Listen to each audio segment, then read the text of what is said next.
I've been quiet for a while, but yeah, this is what we've done. So finished up the diff. It's some nickel plating still waiting for.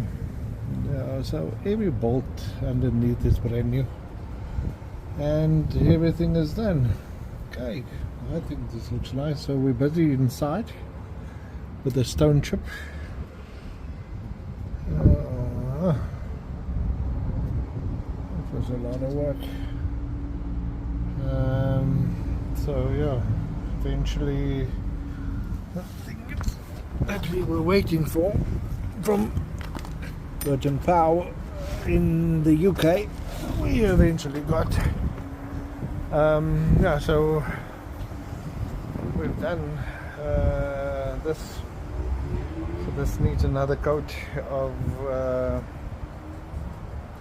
the thingamajigs. You know what I mean? I mean what I know. We've done the calipers, the front shocks, brand new shocks. So this has all been done.